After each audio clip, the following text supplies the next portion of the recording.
the man who ran a billion-dollar Ponzi scheme for decades. He convinced thousands of people to trust him and quietly took billions. Bernard Madoff was not an outsider. He was respected. He was a former chairman of NASDAQ. He had decades of experience in finance. People believed he was safe. That belief became the foundation of everything. This started in New York.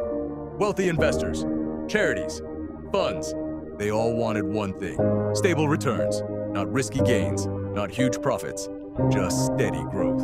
Madoff offered exactly that, and that's where the story begins. At first, nothing looked suspicious. His clients received consistent returns, month after month, year after year. Markets went up, markets went down.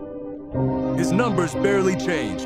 That should have raised questions, but it didn't. Because consistency feels safe, and safety attracts more money. But that wasn't the real problem. The real problem was how those returns were created.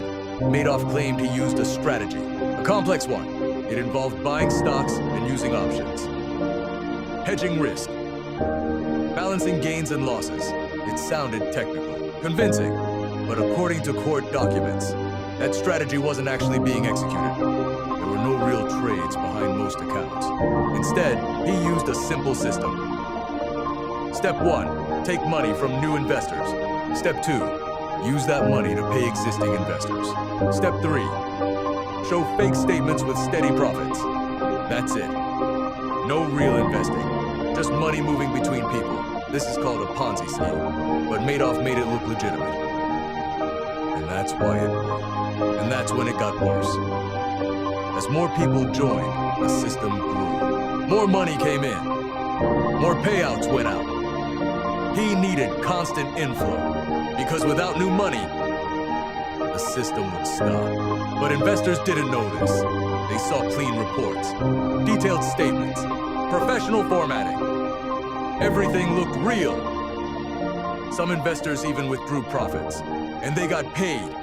That built trust, which brought in more investors. The cycle fed itself. This is where things changed. Madoff didn't just rely on strangers. He used exclusivity. He made it hard to invest with him. People had to be introduced, referred, approved. That created demand. People wanted in, because not everyone could get in. That made it feel elite, safe, and controlled. But it was none of those things. Behind the scenes, there were no real assets backing the accounts. Only numbers on paper, and that's when the scale exploded. Billions of dollars flowed in. From individuals, from charities, from large funds, even experienced financial professionals invested. Because the results looked consistent. Too consistent, but still, no one stopped it. Why? Because asking questions risked losing access. And no one wanted to be excluded. But that wasn't sustainable. A Ponzi scheme survives on one thing: new money. If that slows down, everything collapses. And that's exactly what happened. This is where the pressure began. In 2008, the financial crisis hit. Markets crashed. Investors panicked. They wanted their money back. At the same time, mass withdrawals, billions requested. Madoff didn't have it, because the money wasn't there. It never was. And that's when it all broke. He couldn't meet the withdrawals. The system stalled. There was no way to continue. According to reports, Madoff admitted the truth to his sons. The business was a lie, a massive one. His sons reported him. Authorities got involved. The scheme was exposed. The outcome was immediate. Madoff was arrested, charged with multiple counts of fraud. In court, he pleaded guilty. He was sentenced to 150 years in prison. Investigations revealed the scale. Estimated losses reached tens of billions. Investors lost life savings.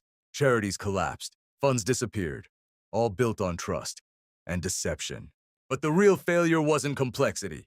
It was simplicity. The system worked because it looked stable. It avoided extremes. It promised consistency, and people didn't question it because it gave them what they wanted. Predictable returns in an unpredictable market. That was the flaw, not in the system he built, but in the belief that it couldn't fail. And once that belief broke, Everything else followed.